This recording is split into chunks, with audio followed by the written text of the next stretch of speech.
Hello everyone, आप सभी का द पीएससी प्रिपरेशन पे स्वागत है। आज हम 6 मई 2026 से बनने वाले सभी करंट अफेयर को कवर करेंगे। उससे पहले हम लास्ट क्लास का रिवीजन कर लेते हैं। लास्ट क्लास में हमने पढ़ा था द एशिया यूनिवर्सिटी रैंकिंग 2026 में पहले पायदान पर कौन सी यूनिवर्सिटी रही है। त्सिंगुआ यूनिवर्सिटी चाइना की और इंडिया की तरफ से आईआईएससी बेंगलोर। किस पुलिस बल द्वारा देश का सब पहला एआई आधारित बहुभाषी आपातकालीन सेवा नम्मा 112 की शुरुआत की गई है बैंगलोर के द्वारा। किस पूर्वोत्तर राज्य की डॉक्टर जोरम अनैया नीति आयोग में पूर्णकालिक सदस्य बनने वाली पहली व्यक्ति बनी है। अरुणाचल प्रदेश से इनका संबंध है। अमेरिकी राष्ट्रपति डोनाल्ड ट्रंप द्वारा हार्मोज में फंसे जहाजों को निकालने के लिए किस प्रोजेक्ट को शुरू किया गया है। Operation freedom. पद्मा डोरी पहल किन दो क्षेत्रों के वस्त्र परंपराओं के बीच सहयोग है। नॉर्थ ईस्ट एंड एमपी के बीच। अफ्रीका महाद्वीप के किस शहर में पहली बार वर्ल्ड एथलेटिक्स रिले 2026 आयोजित किया जा रहा है। गैबोन, बोत्सवाना में। कैलाश मानसरोवर यात्रा 2026 के लिए भारत सरकार के द्वारा किन दो दर्रों को यात्रा मार्ग के लिए निर्धारित किया गया है। तो नाथुला और लिपुलेख को। हाल ही में फाइनेंशियल एक्शन टास्क फोर्स द्वारा किन देशों को ब्लैक लिस्ट में रखा गया है। नॉर्थ कोरिया, ईरान और म्यांमार को। ये थे लास्ट क्लास का रिवीजन। अब शुरू करते हैं आज की क्लास को। पहला क्वेश्चन है, भारत और किस देश के बीच सैन्य अभ्यास सिनबैक्स सेकंड के आयोजित किया जा रहा है। तो ये होता है कंबोडिया और इंडिया के बीच। ठीक है, तो अभी 4 से 17 मई तक ये आयोजित किया जा रहा है कंबोडिया के कंपोंग स्प्यू प्रांत में और royal Cambodian air force training centre में ये आयोजित किया जा रहा है। कुछ इंपॉर्टेंट मिलिट्री एक्सरसाइज से रिवाइज करें तो अमेरिका के नेतृत्व में सी ड्रैगन 2026 में भाग लेने के लिए भारत का P-81 समुद्री गश्ती पहुंचा था। भारत और ऑस्ट्रेलिया के बीच काकोटू अभ्यास चलता है जिसमें भारत का आईएनएस नीलगिरी चालक दल ने ककाडू शील्ड ट्रॉफी जीती थी। भारतीय नौसेना का प्रशिक्षण मिशन आयो सागर 2026 अपनी पहली तैनाती के तहत मालदीव पहुंचा था। भारत और इजिप्ट के बीच एक्सरसाइज साइक्लोन 2026 का आयोजन किया जाता है। भारत और उज्बेकिस्तान के बीच दशलिंग का 7वां संस्करण नमन गन उज्बेकिस्तान में किया गया था। भारत सेना के रेजिमेंट ऑफ आर्टिलरी द्वारा पहला ब्लू वाटर नौकायान अभियान शुरू किया गया था जिसको नाम दिया गया था समुद्र साहस। भारतीय नौसेना का जहाज भारत और श्रीलंका के बीच होने वाले अभ्यास डाइवर्स 2026 में शामिल हुआ था जिसका नाम था आईएनएस निरीक्षक। कंबोडिया से रिलेटेड मैपिंग देखें तो कंबोडिया इसकी राजधानी ये साउथ ईस्टर्न कंट्रीज है। इसकी राजधानी फनोम फेन है और इसकी यहाँ से एशिया की one of the longest river Mekong river यहाँ से होके गुजरती है। ठीक है, इसके अलावा Tonle Sap lake south east का लार्जेस्ट फ्रेश वाटर लेक है। इसके बाद यहाँ पे दो इम्पॉर्टेंट माउंटेन है, एक है कार्डमन माउंटेन और डेंगरेट माउंटेन। ठीक है, और अंगोर यहीं कंबोडिया में ही अंगोर वाट मंदिर है जो कि एक हिंदुओं का बहुत बड़ा मंदिर है। ठीक है, चलिए नेक्स्ट क्वेश्चन है, गैलेक्स आई द्वारा लॉन्च किया गया दुनिया का पहला ऑप्टोस्टार सैटेलाइट को क्या नाम दिया गया है। तो ये दिया गया है मिशन दृष्टि। तो ये बेंगलुरु स्थित स्पेस टेक स्टार्टअप गैलेक्सी आई के द्वारा पहला सैटेलाइट मिशन दृष्टि को सफलतापूर्वक लॉन्च किया गया है। इसे स्पेस एक्स के फाल्कन 9 रॉकेट के जरिए अमेरिका के कैलिफोर्निया से लॉन्च किया गया था। ये दुनिया का पहला ऑप्टोस्टार सैटेलाइट है। इसमें एक ही प्लेटफॉर्म पे ऑप्टिकल और रेडार दोनों सेंसर का उपयोग किया गया है और ये हर मौसम में तस्वीर लेने में सक्षम है और ये अब तक का भारत का सबसे बड़ा निजी सैटेलाइट है जिसका वजन 190 किलोग्राम वजन है। ठीक है, और इसके मिशन दृष्टि ये क्या काम करेगा, ये सीमा निगरानी, कृषि, आपदा प्रबंधन और बुनियादी ढांचे की निगरानी के लिए सटीक डेटा प्रदान करेगा। गैलेक्सी आई की स्थापना है आईआईटी मद्रास के पूर्व छात्रों द्वारा की गई थी और कंपनी का लक्ष्य ये है कि 2030 तक 10 उपग्रहों का एक समूह तैयार करना है। चलिए नेक्स्ट क्वेश्चन है, केंद्र सरकार के द्वारा कब से कब तक अग्नि सुरक्षा सप्ताह मनाया जा रहा है। तो 4 से 10 मई तक। तो बेसिकली ये केंद्र स्वास्थ्य एवं परिवार कल्याण मंत्रालय के द्वारा सभी राज्यों और केंद्र शासित प्रदेशों के सहयोग से ये मनाया जा रहा है और इसका उद्देश्य ये है कि देश भर के स्वास्थ्य सेवा केंद्रों में आग की रोकथाम और सुरक्षा उपायों को मजबूत करना और जागरूकता बढ़ाना। इसके लिए जो थीम है वो निर्धारित की गई है, सुरक्षित स्कूल, सुरक्षित अस्पताल और अग्नि सुरक्षा के प्रति जागरूक समाज। ठीक है, अग्नि रोकथाम के लिए एकजुट, safe school, safe hospital and fire safety aware society together for fire prevention. Important day से रिलेटेड फैक्ट देखें तो 21 अप्रैल 2026 को पानीपत के प्रथम युद्ध के जो है 500 साल पूरे हुए थे। राष्ट्रीय सिविल सेवा दिवस 21 अप्रैल को मनाया जाता है। वर्ल्ड अर्थ डे 22 अप्रैल को। 23 अप्रैल को world book and copyright day मनाया जाता है, जिसके अवसर पर यूनेस्को के द्वारा मोरक्को को रवाद शहर को वर्ल्ड बुक कैपिटल फॉर 2026 घोषित किया गया था। 73rd कॉन्स्टिट्यूशन अमेंडमेंट एक्ट के तहत हर साल 24 अप्रैल को पंचायती राज दिवस मनाया जाता है। वर्ल्ड मलेरिया डे 25 अप्रैल को मनाया जाता है। इंटरनेशनल डिज़ाइन डे 27 अप्रैल को मनाया जाता है। इंटरनेशनल डांस डे 29 अप्रैल को। वर्ल्ड इम्यूनाइजेशन वीक जो है 24 से 30 अप्रैल को मनाया जाता है। इंटरनेशनल लेबर डे 1 मई को। और गुजरात और महाराष्ट्र का जो है फाउंडेशन डे भी मनाया जाता है। 2 मई को वर्ल्ड टूना डे मनाया जाता है और 3 मई को वर्ल्ड प्रेस फ्रीडम डे मनाया जाता है। नेक्स्ट क्वेश्चन है, पंचायती राज मंत्रालय के द्वारा जारी पंचायत उन्नति सूचकांक 2.0 जो कि वर्ष 2023 और 24 के लिए जारी किया गया है, इसमें प्रथम स्थान पर कौन सा राज्य रहा है? तो ये प्रथम स्थान पर त्रिपुरा रहा है। ठीक है, तो जिसमें त्रिपुरा जो है ये पूरे देश में प्रथम स्थान पे रहा है और राज्य की कुल 1176 पंचायतों में से लगभग 80% फ्रंट रनर श्रेणी में आई हैं और त्रिपुरा के बाद केरल सेकंड पोजीशन पे रहा है, थर्ड पे आसाम रहा है। ठीक है, सॉरी, थर्ड पे उड़ीसा रहा है। और त्रिपुरा का सेपा हिजाला जिले की जुगल किशोर नगर ग्राम समिति है, ये 88.44 स्कोर के साथ राष्ट्रीय स्तर पे पहला स्थान इसने प्राप्त किया है। तो ये इम्पॉर्टेंट है। रैंकिंग से रिलेटेड फैक्ट देखें तो नीति आयोग के द्वारा फिक्सर हेल्थ इंडेक्स 2026 जारी किया गया था। राज्यों की श्रेणी में टॉप पे उड़ीसा था और नॉर्थ ईस्टर्न हिमालयन कंट्री में जो है अरुणाचल प्रदेश था। जीएसएमए इंटेलिजेंस के आंकड़ों के आधार पर दुनिया के दूसरे सबसे बड़े ग्राहकों की संख्या के आधार पर टेलीकॉम कंपनी कौन बनी थी? भारतीय एयरटेल।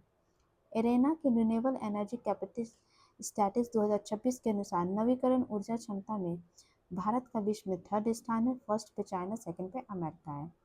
आईएमएफ के द्वारा वर्ल्ड इकोनॉमिक आउटलुक रिपोर्ट 2026 के अनुसार भारत 4.15 ट्रिलियन इकोनॉमी के साथ जो है पूरे वर्ल्ड में 6 पोजीशन पे, फर्स्ट पे यूएसए, फिर चाइना, जापान, जर्मनी और फिर यूके का स्थान है और 6 पे इंडिया का।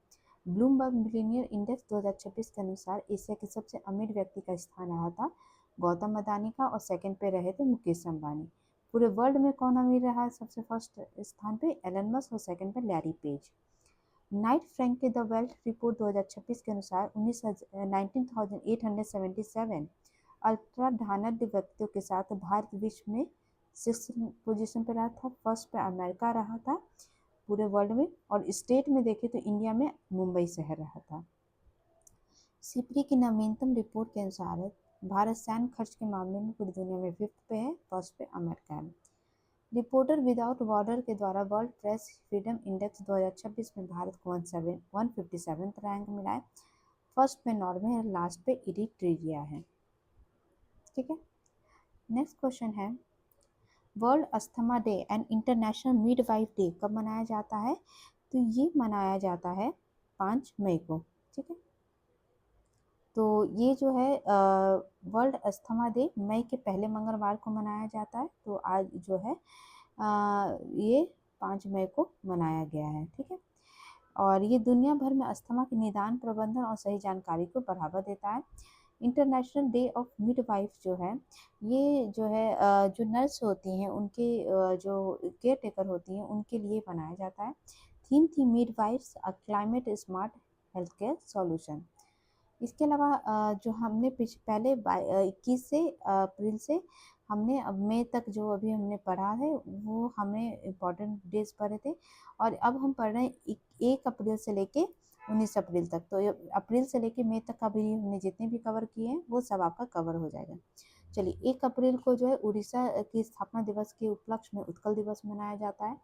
वर्ल्ड ऑटिज्म अवेयरनेस डे 2 अप्रैल को। प्रधानमंत्री नरेंद्र मोदी जी के द्वारा 2 से 8 अप्रैल को कर्मयोगी साधना सप्ताह मनाया गया था। नेशनल मैरीटाइम डे 5 अप्रैल को। वर्ल्ड हेल्थ डे 7 अप्रैल को। और सीआरपीएफ पुलिस की गौरवशाली गाथा की याद में 9 अप्रैल को शौर्य दिवस मनाया जाता है। और पोषण पखवाड़ा जो है का 8वां संस्करण 9 से 23 अप्रैल मनाया गया था। वर्ल्ड होम्योपैथी डे 10 अप्रैल को। International day of human space flight जो है 12 अप्रैल को। 13 अप्रैल को जालियांवाला बाग नरसंहार की 107वीं बरसी मनाई गई थी। सड़क सुरक्षा सप्ताह 13 से 17 अप्रैल तक। 14 अप्रैल को अम्बेडकर जयंती। वर्ल्ड हेमोफीलिया डे 17 अप्रैल को। वर्ल्ड हेरिटेज डे जो है 18 अप्रैल को। और वर्ल्ड लीवर डे जो है 19 अप्रैल को मनाया गया है। नेक्स्ट क्वेश्चन है, पिक्सल एंड सर्वम एआई द्वारा बनाया गया भारत का पहला AI orbital data centre satellite को क्या नाम दिया गया है? तो नाम दिया गया है पाथ फाइंडर। तो ये भारत का पहला एआई संचालित ऑर्बिटल डेटा सेंटर सैटेलाइट है और ये startup space tech startup company pixel and AI company सर्वम के द्वारा ये बनाया गया है। इसका उद्देश्य ये है कि कंप्यूटिंग और डेटा प्रोसेसिंग को सीधे अंतरिक्ष में ही ले जाना, मतलब जो ऑर्बिट में जो सैटेलाइट होता है वहीं पे सब डेटा की प्रोसेसिंग वगैरह जो कंप्यूटिंग है वो डायरेक्ट हो सके। इसकी लॉन्चिंग 2026 के जो है सॉरी जो लास्ट Q4 तिमाही में जो है इसको लॉन्च किया जाएगा। साइंस एंड टेक्नोलॉजी से रिलेटेड फैक्ट देखें तो डीआरडीओ के द्वारा सॉलिड फ्यूल डक्टेड रैमजेट का सफल परीक्षण किया गया था। संयुक्त राष्ट्र के द्वारा गठित एआई कमेटी में भारत के आईआईटी मद्रास के प्रोफेसर बलराम रविंद्र को शामिल किया गया था। इसरो के द्वारा जो है आगामी चंद्रयान मिशन के लिए जो लैंडिंग साइट फाइनल की गई है उसका नाम है MM4 मॉन्स माउंटेन। भारतीय वैज्ञानिक के द्वारा अल्जाइमर बीमारी के लिए खोजे गए सक्रिय अणु का नाम रखा गया था I-43।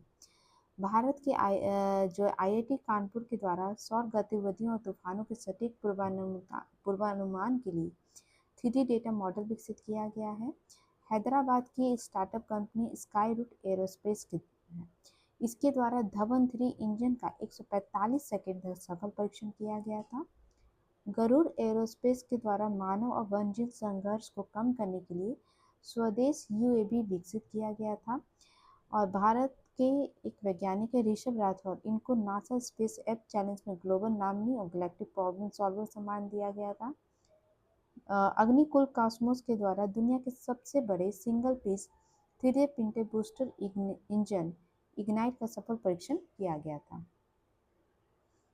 नेक्स्ट क्वेश्चन है, 8 EPC European political community summit में भाग लेने वाला पहला गैर यूरोपीय देश कौन बना है? ये बना है कनाडा। ठीक है, तो बेसिकली जो कनाडा है वो यूरोपीय राजनीतिक समुदाय के शिखर सम्मेलन में भाग लेने के लिए आर्मेनिया की राजधानी येरेवन पहुंचा था और जहां ये 8वें EPC शिखर सम्मेलन में शामिल हुआ है। इसका प्रतिनिधित्व किया गया था कनाडा के प्रधानमंत्री मार्क कार्नी के द्वारा। और ये बेसिकली इसका उद्देश्य ये है कि जो कनाडा और अमेरिका के बीच जो तनाव की स्थिति बनी है तो उसी के कारण जो है कनाडा यूरोप के साथ अपने जो है संबंध बेहतर करना चाहता है। और इसके साथ ही जो अभी ईरान युद्ध में जो जिस तरीके से अमेरिका नाटो के साथ उनकी तनातनी चली, क्योंकि नाटो में से किसी देश ने भी नाटो देशों ने अमेरिका का सहयोग नहीं दिया ईरान वॉर में। हालांकि डोनाल्ड ट्रंप के कहने के बावजूद भी कोई देश उनके सपोर्ट में नहीं आया नाटो के। तो इस कारण से क्या है कि जो यूरोपीय परिषद है वो भी जो है अब जो अपने रिश्ते और देशों से ठीक करना चाह रहा है। तो इसी के लिए जो है यूरोपीय परिषद के अध्यक्ष एंटोनियो कोस्टा ने जो भी इसको राजनीतिक रूप से अत्यंत महत्वपूर्ण बताया है, जो यूरोप और कनाडा के बीच बढ़ती साझेदारी को दर्शाता है। EPC की बात करें तो यूरोपीय राजनीतिक समुदाय की स्थापना 2022 में की गई थी, जब रसिया और यूक्रेन का युद्ध शुरू हुआ था। उसके बाद इसका उद्देश्य कि यूरोपीय देशों के बीच राजनीतिक संवाद और सहयोग को बढ़ावा देना है। ठीक है, कनाडा से मैपिंग देखें तो कनाडा जो है इसकी जो राजधानी है उसका नाम है ओटावा। ठीक है, कनाडा और USA जो है ये इनके बीच जो है 49 डिग्री पैरेलल लाइन से जो है ये दोनों जो है इनके बीच सीमा बनाती है। यहाँ पे जो ग्रेट लेक है जिसके अंतर्गत जो है पांच लेक आती है, हुरन, ओडिडियो, मिशिगन, ईरी और सुपीरियर। तो ये लेक जो है ये सीमा बनाती है और यहाँ पे सेंट लॉरेंस रिवर ये जो है इस तरीके से 49 डिग्री पैरेलल लाइन और ये ग्रेट लेक्स और सेंट लॉरेंस रिवर ये सब मिलकर जो है कनाडा और यूएसए के बीच एक सीमा फॉर्म करती है। ठीक है, यहाँ का जो नॉर्थ अमेरिका का सबसे बड़ा सबसे लॉन्गेस्ट माउंटेन्स है वो है रॉकी माउंटेन। इसकी लोकेशन यहीं पे स्थित है। इसके अलावा जो है मैकेंजे रिवर जो है यहाँ पे आप देख रहे होंगे, ये है मैकेंजे रिवर। ये कनाडा का सबसे लॉन्गेस्ट रिवर है। इसके अलावा जो है यहाँ पे दो लेक फेमस हैं, एक है ग्रेट स्लेव लेक और ग्रेट बियर लेक। और लेक जो विनिपेग जो है ये one of the largest fresh water lake है।